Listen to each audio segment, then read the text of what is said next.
And the older I've gotten, the more I've understood, you don't buy toys, you buy assets. Mm-hmm. You want to take that money and make it pregnant and live off of its grandchildren, right? That's right. Every That's dollar right. bill. That's right. And so, while that was good that I learned that I could work and buy things, now the older I've gotten, it's more like work, make money, where do I invest this? Right? I love it. Not what do I buy, but what do I invest in? Because then, I'm making money off of that money. That's right. And then that money that I make off of that money, take that money, invest it more, right? Mm-hmm. That's why I say I try and live off my goal is to get to the point where I'm living off the grandchildren and great-grandchildren of the dollar bill I make today.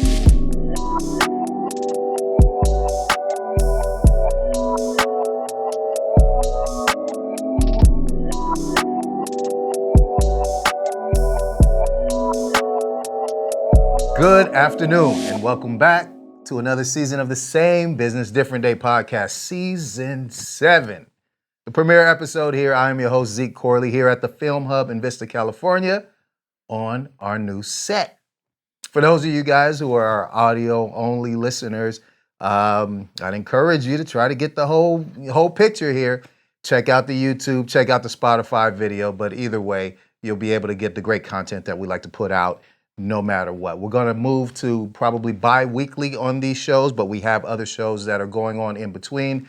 Stay tuned, stay in touch. We also want to send some love out to the other folks on the network, Odd Pairing, who kind of helped motivate us to get into this set because they needed a little bit more space and another vibe. And I said, you know what, why don't I take a part of that as well? So we really appreciate them. Check out the Odd Pairing episode for adult beverage conversation and some good culture and good talk. So love out to those people. Now, we're so glad to have them on the network because they continue to bring great stories and innovation to podcasting, but we also are so happy for the same reasons to be here with our friend Will Burtner for the great stories and the innovation. So our guest today, he's special for so many reasons.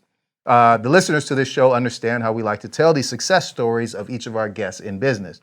What makes it so special is that no two stories are the same. And that's why I'm so happy to have Will as our guest for the premiere of Season 7. He's not ashamed to say that his path was not the one most commonly traveled. We may even have some similarities to speak of. So I'm looking forward to it. Please welcome to the show my newest friend, Mr. Will Burtner. Well, thank you so much, Zeke. Thanks for having me, man. I really appreciate you having me on. That's for sure. Man, I'm really happy to have you on, man. And yeah, you brought some wine, and we're it's a celebration. So why don't we pick up? Yeah, man. Cheers to you, man. Now, and I say it's a celebration because really what we're doing, man, we really like to talk about great business people, but we like to talk about their path, how they got there, right? It's not always the easiest path. Right? No, definitely. Yeah. So, where were you born? Where'd you grow up? So I was born in San Jose, California. There's a similarity, guys. Yeah, there it is. Yeah, I'm not born there, but I'm from there. I went to high school there, middle school, and all that. So that's right. Yeah. So my great-great-grandfather moved to that area. He fought the Civil War and then packed it up after the North won. Fought for the North. He fought for the winning side. Okay. And packed up the family and came out to the Los Gatos area eventually there in 1865. And set up shop basically, and that's where the family kind of thrived after that. So okay.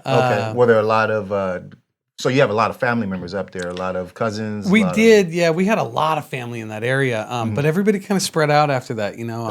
California got expensive. It is. I mean, yeah. I mean, especially Los Gatos. Yeah, that's right. So we're Rose Garden area for the most part. My grandmother and grandfather bought a house, a brand new built house. Okay. In the 1920s in the Rose Garden area, and that's where they raised my father. And then he went off to the Navy and met my mother in Canada, and they ended up moving back to San Jose. That's where I came from. So you had any ideas of what you thought you wanted to be when you grew up? Boy, an athlete. Growing up, I love sports. It was, I loved playing basketball. I was a point guard of my basketball teams, and volleyball. I played some beach volleyball. Okay. Go over the hill to Santa Cruz and play some beach volleyball. But eventually, I picked up golf. at about 14 years old. Okay. And I just fell in love with it. So I ended up becoming a scratch golfer by about the age of 16 or so. Yeah. And played for my schools and played for San Jose Country Club. They brought me on as a non-member because my family definitely couldn't afford a membership there. That's for sure. So, but I was good enough where they invited me on, and we ended up winning a couple championships, and I played number one for them. And Awesome. it was really fun. So I ended up eventually turning professional with that. Yeah. You know, it's funny because you said, I remember us discussing this before. You kind of just said golf saved your life. It really did, you know, because growing up in predominantly in East San Jose, you know, I was the only white boy around, right? And so it was, you know, you started hanging out with the wrong people, and and you know, my golf coach eventually taught me this. You know, you hang out with 10 winners, and you'll be the 11th. That's right. You hang out with 10 losers, you'll be the 11th. That's right. Right. I mean, and so choose your 10 friends wisely, basically. Right. And at that time, obviously, I didn't know that. I was 9, 10, 11 years old, whatever. And unfortunately, a lot of my friends were going down a pretty tough path, and I was following right along. And golf, when I picked up golf at 14, I just fell in love with it, and I didn't want to do anything else but play golf. Yeah.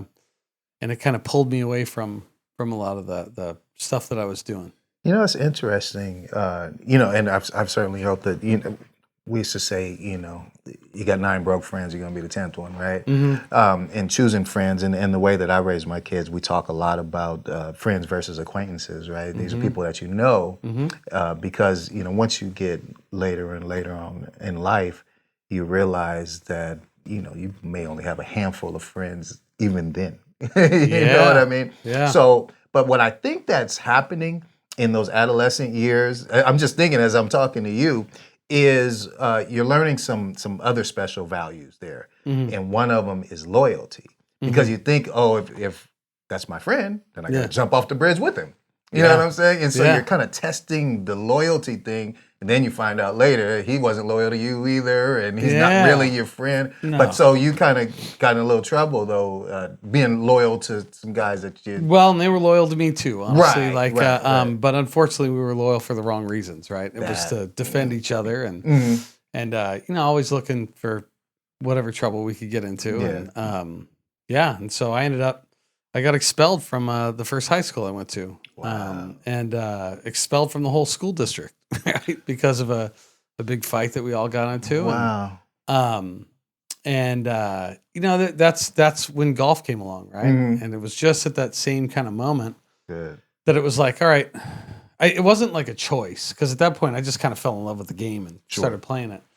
But it kind of saved me from all that, right? And so I'd never even looked back, never thought about it after that. So I love it, man. I was able to kind of pick up the pieces and move on, and Well, I mean, that, you know, and that's, like I say, that's kind of the key to the story that we tell here, is that you know, not everybody had the smoothest path, right?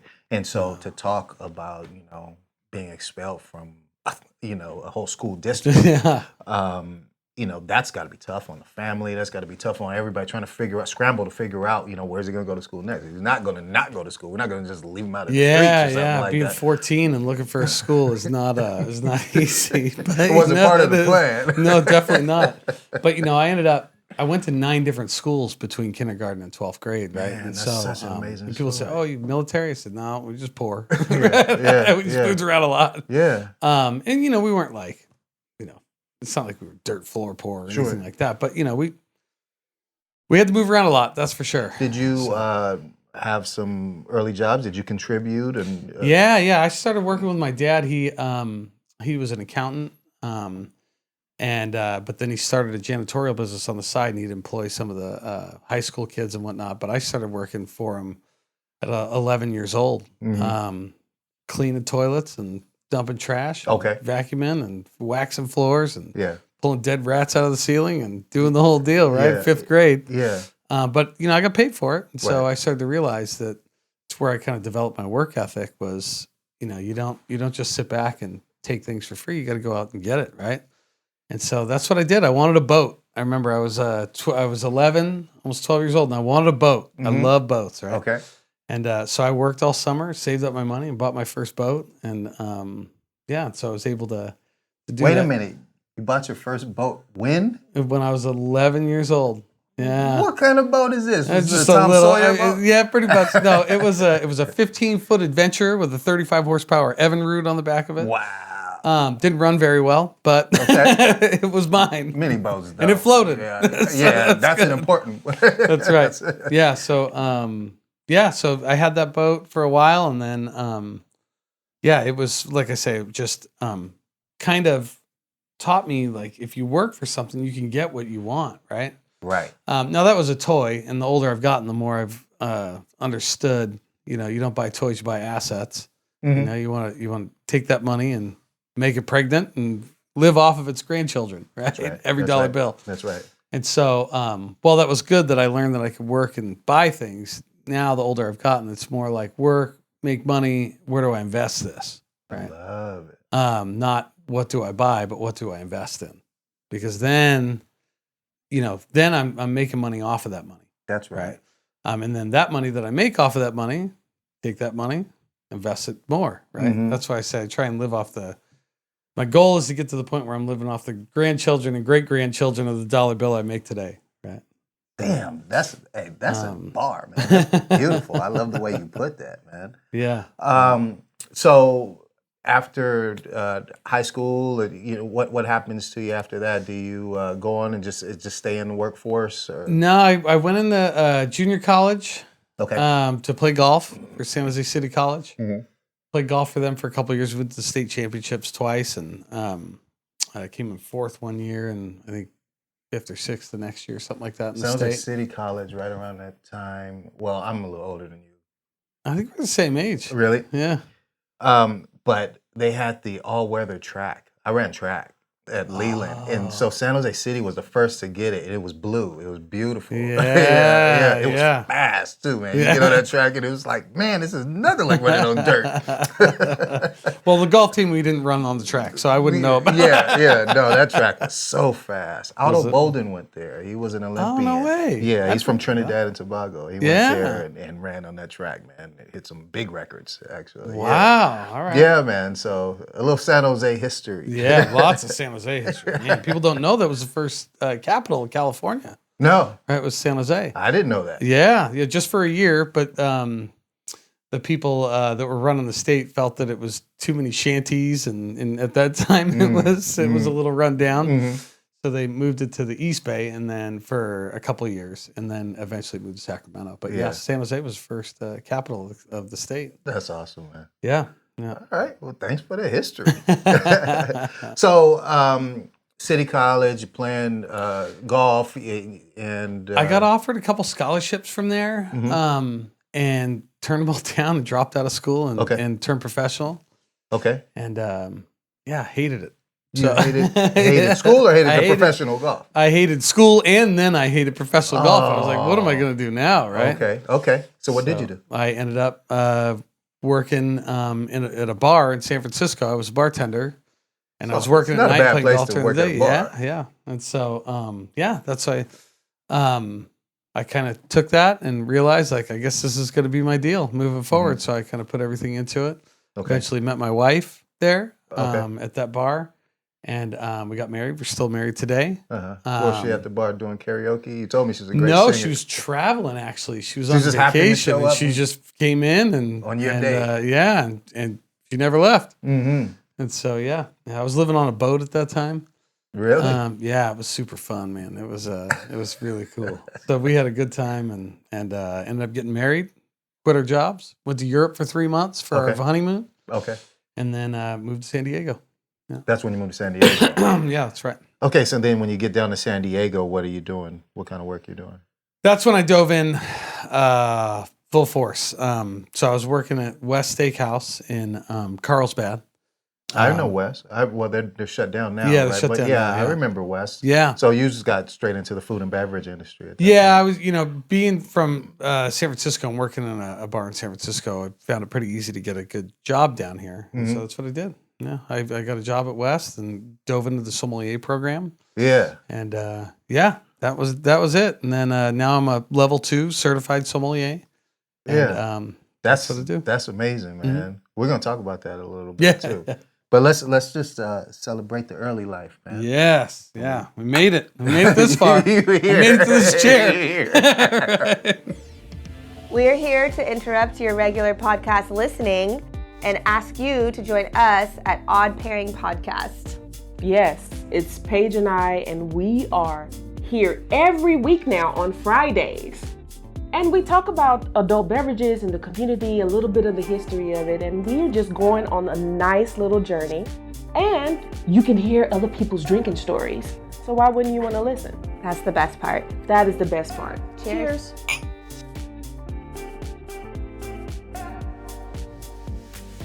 This podcast is brought to you by YourInsurancePlace.com.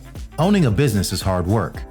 You put your blood, sweat, and tears into it every single day. You need a partner who understands the ins and outs of insuring small to medium-sized businesses. For over 40 years, our California Property and Casualty Insurance Agency has insured businesses just like yours. We've seen it all, and we've learned a thing or two about what it takes to keep your business protected. That's why we offer free policy assessments. We'll take a look at your policy and let you know if there are any gaps in your coverage. Let us help you to protect what you've worked so hard to build. YourInsurancePlace.com. Oh, right. Good juice. That's right, man. I'm gonna go ahead and jump into the reveal and throw this at you guys, man. You guys might know him as Will the Wine Guy on Fox 5. Maybe you know him as your resident sommelier and general manager and president of Coomber Wines. But we know him as our man of leisure. That's right. Please welcome again, Mr. Will Burtner. Thank you very much. Yes, man of leisure is right. That's right. That's right. Or Mo.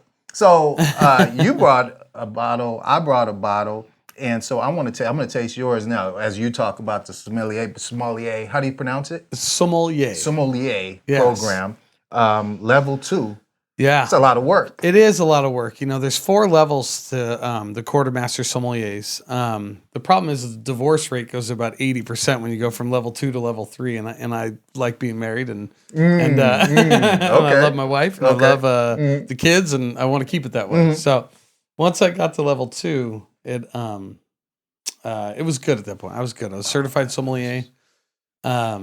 Yeah, it was a lot of work getting there. And you know, level 1 is more theory, so you're just you go through a course for 2 or 3 days, and then you answer some questions on the test, and you get in. But level 2, you actually have to blind taste. So there's 3 facets: blind taste, you have to know theory, but then also service. And so you test it on all 3 of those.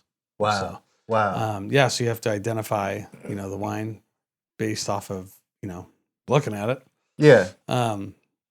Smelling it, tasting it, but then, your theory gets a lot more in depth at that point as far as the testing goes. I see. Yeah. Now, I mean, you brought a California wine. It's delicious. Thank you again for sharing. Yeah. But so, are you still, you know, after going through the sommelier program, are you, you know, still into the California wines, or you know, you hear some folks where they get to a point and it's like, you know, I only drink Italy or I only drink France. Yeah, you know, and you kind of go through those phases. Okay. The longer you're in the business. Okay. But the thing is, California, if it was its own country, would be the 4th largest producer of wine in the world. Oh, right. Right. And every state in the country makes wine. But California makes much more wine than all the rest of the states put together, even Oregon and Washington, which make a lot of wine as well. Absolutely. And so, you know, California is really interesting because, you know, we have so many different microclimates and so many different areas, you know, kind of Napa and Sonoma, you know, you're talking more Bordeaux style. So Bordeaux, the region in France. Right. We're talking about that region is only allowed to make Cabernet Sauvignon, Merlot, Petit Verdot, Malbec, and Cabernet Franc. Those are the red grapes that they're allowed to do there. And so when I say allowed, it's the French government controls a lot of this stuff. And so if you're going to put France on the bottle and you're going to put Bordeaux on the bottle, then it has to be made a certain way with certain grapes. Right. And that's why they bump quality up so much in wine. So Napa and Sonoma is kind of our Bordeaux, if you will, right? Because they do a lot of the Bordeaux grapes there. No, when you say Bordeaux, Yeah. I only know what I know.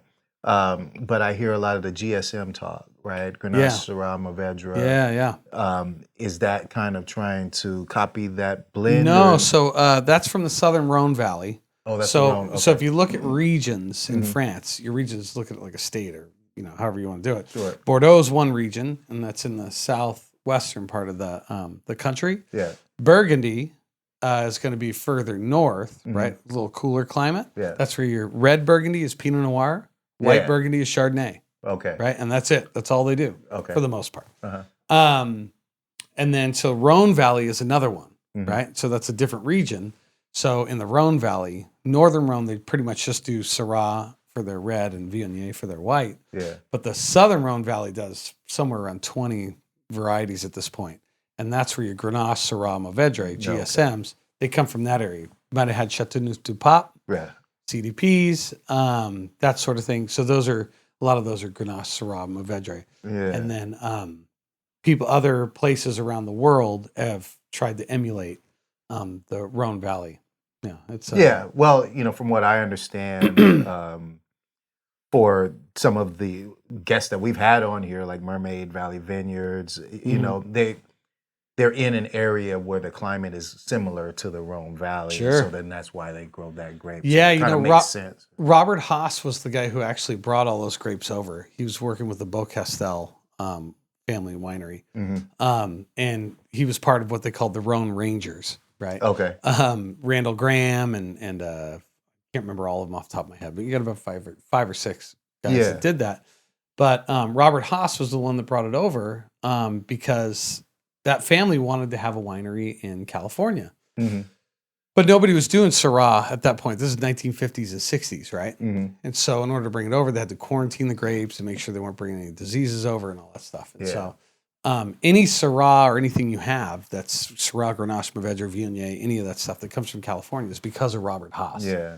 And you might have heard of his winery, Tablas Creek. Yeah. So Tablas Creek is his winery that was a 50-50 partnership with the Beaucastel family. And so they brought those grapes over and planted them there. So pretty much everything you have in California, the Syrah, Grenache, Mourvedre, Viognier, that sort of thing, comes from that stock, right? That came out of there. And so, they had their choice of anywhere in the state. They had plenty of money. They could have bought Napa, Sonoma, anywhere. Yeah. And they chose Paso. Right? Okay. For those grape varieties, like you say, because they found those conditions to be ideal. Yeah, I love what they did. Yeah, and then eventually, just a few years ago, number one wine in the world, as according to Wine Spectator, came from that area. So, I mean, it's from what area? From Paso. From Paso, and it was a Syrah. It was a Rhone varieties. Okay. From right next to there, next to Tablas Creek. I love Tablas It's Creek. a great place to visit too. If you ever get a chance, go to Tablas Creek. I mean, wonderful people. Never been there. I've had the bottle, but I've never actually been to their location. Yeah. Jason Haas is his son that's taken over. Robert has since passed. And his son took over Jason. And Jason is a wonderful human being. Okay. That's runs a great winery there. So if you ever go there, that's kind of like they're kind of the founders, if you will, of that area. Yeah, right? yeah. So you got to go in the beautiful winery. Love it. Okay, I'm all over it. So, and we don't have to get stuck in wine. I did want to talk a little bit more about food and beverage, and any thoughts that you have on how it's changed over the years since you were, working in the industry. Well, back in the 80s and 90s, it was a profitable business. Now, you're talking about single-digit profit. Yeah, if margins are just so slim. Margins are very slim. A lot of competition. Food prices have raised so much, and it's just different. It's and then coming from San Francisco and coming down to San Diego, the food scene's very different. Up in San Francisco, it was much more evolved. Yeah. Right. And so coming down to San Diego, great fish tacos and great kind of casual food. Yeah. But as far as the high end food, it just wasn't there. I mean, not to be demeaning to San Diego and the restaurateurs here. Yeah. But when you spend, anytime in San Francisco, you see the difference, right? I mean, like it's pretty amazing how good the food scene is. Right. But the beauty to it is the last 5 or 10 years, San Diego's really caught up, right? We moved here in 2006. That was 16, almost 17 years ago now. Mm-hmm. And the food scene now is very different than it was. Yeah, I bet. In that amount of time. So it's been kind of fun watching it evolve. I guess I was down here. I started down here in 2000, end of 99, 2000, when I moved straight to Carlsbad. Mm-hmm. And food scene was, it was good. It was decent. I mean, but then when I eventually moved down to San Diego, La Jolla and San Diego, man, especially like you said, in the past 15 years or so, just great food. So anytime I'm down there, I'm just listing off restaurants. I'm gonna just bring some food back with me. Yeah. So I'm up in Vista now, but we can still find good food nearby. Oh, there's no doubt. I mean, in Vista's such a beautiful place. We've lived in Vista for, how long has it been now? 13 years now? Mm-hmm. 9, about 13, almost 14 years we've lived here. And I love Vista. Good. Vista is, people, it's so funny. I see people from Vista a lot of the time, especially, that are close to borders, and they'll say, oh, I'm from Carlsbad. Carlsbad? From Vista. You live right next to me, right? Like, and there was this bad kind of reputation I think Vista had for a long time. Yeah. And I think that Vista's getting over that at this point. Yeah. And that's because a lot of the leadership that's happening here with. Well, you're a big part of it. I mean, you're you're on the board with the Chamber of Commerce. You as well. Yeah, I am as well. But I think we are making a mark, and I think that we are moving forward, and it's some really good changes. I love where Vista's headed. What it is that we're holding our local city officials accountable. Sure. And I love that, and they love that, right? It's not like people are paying attention to what they're doing. That's one thing I ask people. One of the things I ask of the people I know. Mm-hmm. Please know who your city council member is, who represents you. Right. Because they're the ones who get your street paved. They're the ones who talk about trash routes. They're the ones who talk about your day-to-day life. Uh-huh. Voting for the president is one thing, right? That's not going to have much effect, right? I mean, like it will. Don't get me wrong. You should always vote, but if you only vote for one thing, you vote for your city council member. Yeah. Because they're the one who literally is in charge of your neighborhood, and stay in contact with them. Ask them questions. Why is this happening? What's going on there? What's really interesting is that they actually come around and ask, tell me what we need. Tell me what we can be changing. And a lot of folks don't respond to those calls. Yeah. And if you respond to those calls, then you're doing the same thing. You don't necessarily have to reach out and find them. But if they ask you what you need help with. Well, and quit complaining about things and you haven't done anything. You don't even know your city council member is, but you're upset about whatever's going on in your neighborhood. It's like, well, I mean, you're just going to sit around and complain. You're going to do something about it, right? Like, and the thing you can do about it is get to know who your council member is, get their email address, email them, right? Hey, what's going on with this? They will respond. Right. And so, but, still back to the point, though, I really like that you're involved in, with the chamber and, any other organizations or volunteering that you're doing. I mean, because it's one thing to say, and we've preached this for years on the show, that, folks should businesses should join the Chamber of Commerce, right? But it's another thing also to volunteer and be on the board. So we appreciate you. Oh, thank you. I appreciate that. Yeah, it's you don't realize how much impact it has until you sit on a board like that, though. Yeah. Right? You think, oh, you joined the chamber, they just want my money, right? They just want the business's money. Yeah. Man, there's so much more outreach. That's like right. It's really cool. That's right. So I know we got a second location we're working on here, but tell me about Coomber Wines a little bit. Coomber Wines, yeah. We Skip Coomber brought me on board 5 years ago now. And he had a location that he was signed on to in South Oceanside, and I went and took a look at it and told him, look, he brought me on as a consultant. So to build it out and do everything. And I took a look at it and just said, you're going to lose a lot of money if you do this. And he said, what are you talking about? And I always do projections, And I said, here it is on paper. Here's a 3-year projection. You're going to lose at least $500,000 and, who knows what else. Right? Wow.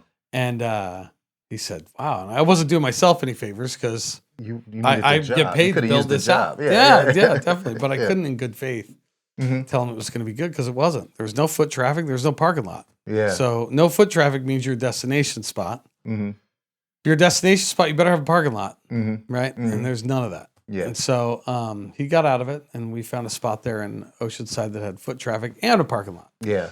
Love the location, man. Yeah, it's good. And then you know, running a tasting room, running a wine club, and then also doing live events. I mean, that's got to be a lot of work. It's a good amount of work. I've got a tremendous assistant general manager that helps me with a lot of things, staff, right? Man. Yeah.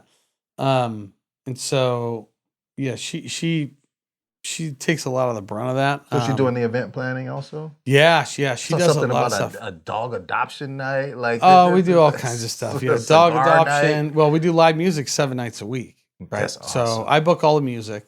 Okay. And then we do weddings there. We do all kinds of stuff. Yeah. Like anything that people want to do. How you find the time, man? You volunteering? You got this going on? You opening a second location over here? I don't sleep a lot. You know what I did like that you were talking about earlier, man, is that you actually are working during the hours where you guys aren't actually even open. Yeah. So, take that to heart. I mean, explain to folks who might be running an organization or something like that how to work and not actually have to be involved, in the middle of the day-to-day. You've got to be able to delegate and trust, right? And so the thing is, if you set your systems up proper, anybody should be able to work there and take care of it. So you can take vacations, but you can also be out doing other things, promoting more business to come in and fundraising and doing all kinds of things, sitting on chambers and doing all that stuff, right? So I generally start my work day at about 4:30, 5 o'clock in the morning, knock out a bunch of things early. And then at that point, take my kids to school. And once I drop them off, then I'm out doing various things. I might be stopping at the tasting room to check in, see what's going on. Could be going to, a chamber meeting, could be going to a school function, whatever it might be. And so I try and knock things out early. Yeah. All the important stuff. Yeah. So that the rest of the day I can kind of cruise and take things as they come. I like that. I'm not playing come from behind there. Right. Come 3 or 4 o'clock in the afternoon. Right.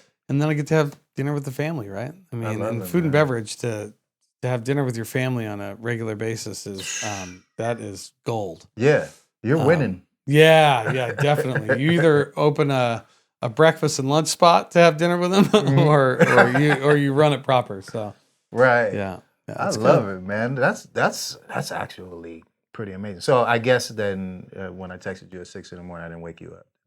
Oh no, I'm already 2 hours into my day at that point. I love it. Those who know me in business know that I put a lot of effort in connecting people that I believe should meet. One of the best ways to grow your business is networking, but some business have the toughest time doing it. Our new show, Network One-on-One, puts two people who may or may not have met across the table from one another. Here's the thing though. I will be hosting from another room. I'll be throwing prompts on the screen, allowing our guests to get to know each other. By the end, we hope to have made a connection. Subscribe to the newest podcast on A Different Day Radio, Network One-on-One. Find us on all podcast platforms, including YouTube. Don't forget to leave a comment. Network One-on-One. The Film Hub is the future of co-working in downtown Vista.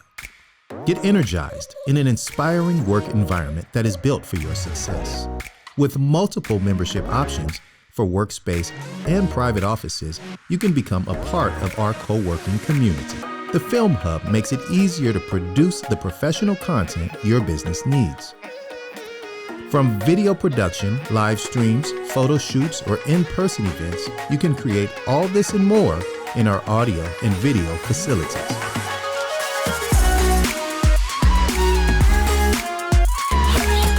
Love your work and where you accomplish it. The Film Hub. Okay, so we've talked boats. Yes. We've talked wine. We've talked, eating great food.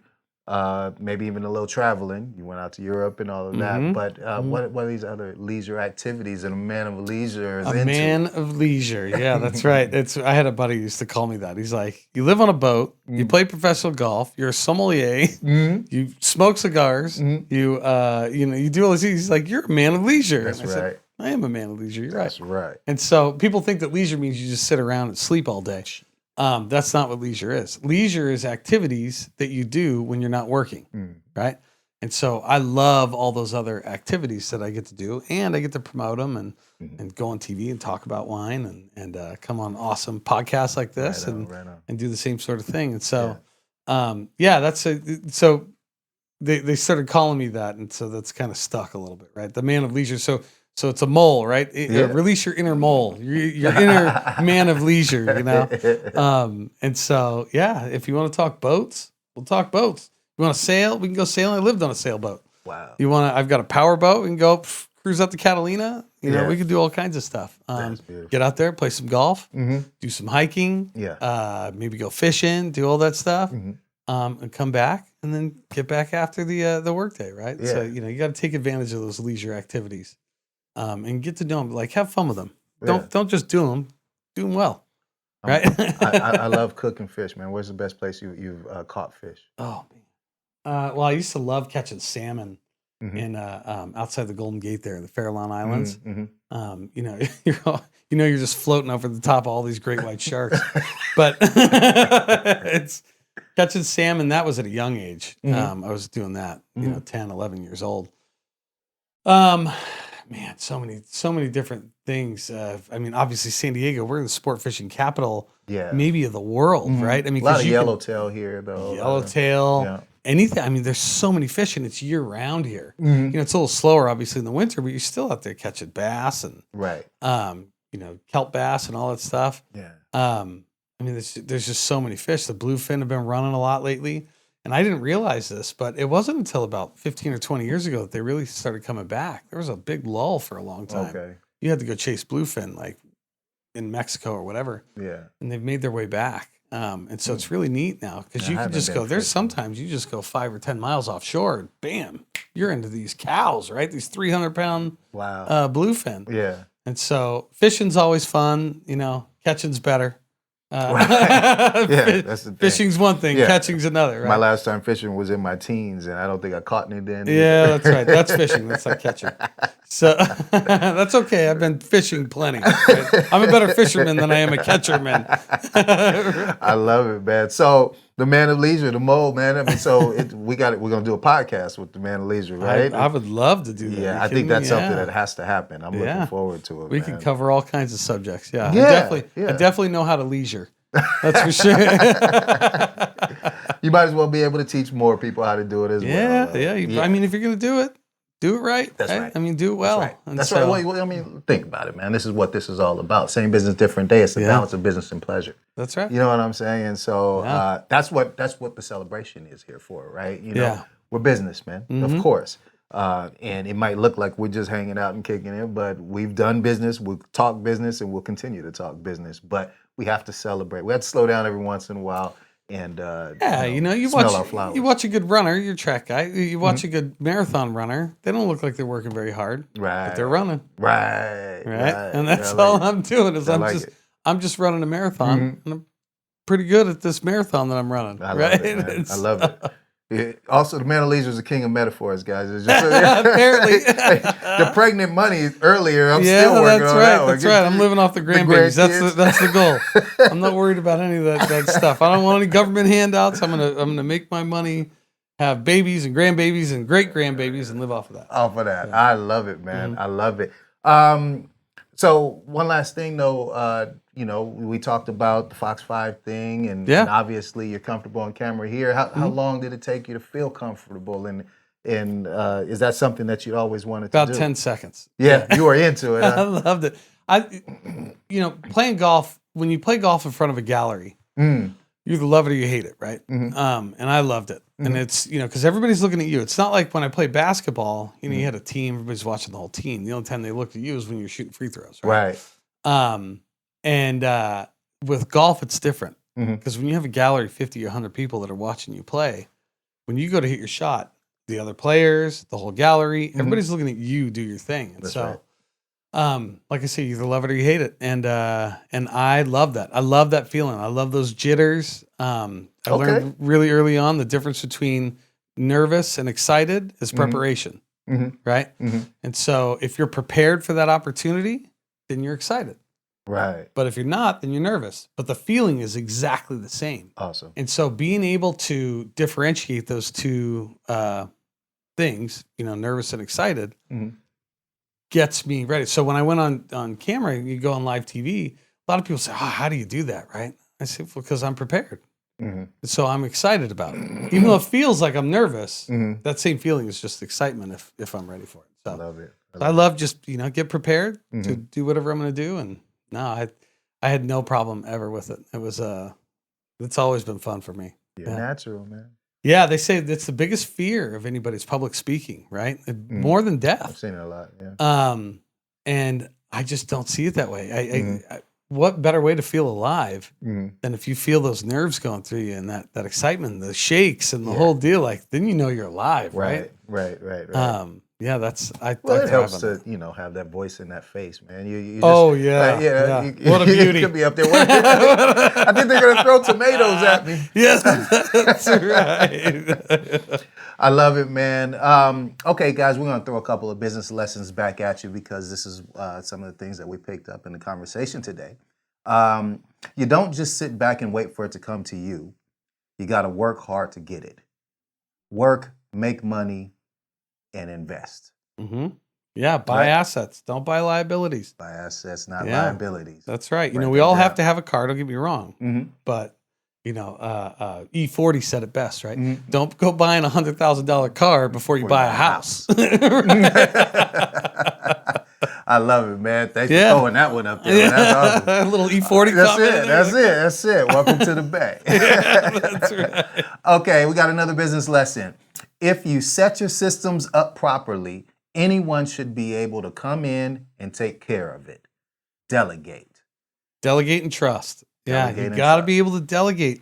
If you the sign of a true leader is somebody who can delegate and trust. That's right. Right? And don't worry so much about it. And we all worry a little bit about things that we love, right? Especially our business or whatever. Yeah. But if you can't delegate it out, then you're not doing it right. You killed it, man. That's all there is. You killed it, man. How can people get in touch with you? Oh, geez, man. You can reach out to me on Instagram, Will the Wine Guy. Will the Wine Guy. I have to create a mole account, right? Will the Mole. Right. Will the Mole. That's right. The man of leisure. The man of leisure. And how about, obviously, you got to go check out Coomber Wines, right? Yes. Tell them the location. Yeah, it's 611 Mission Avenue, Oceanside. It's just 2 blocks off the 5. You can get there so easy. 4 blocks from the train station if you're downtown San Diego or Orange County or any of that stuff.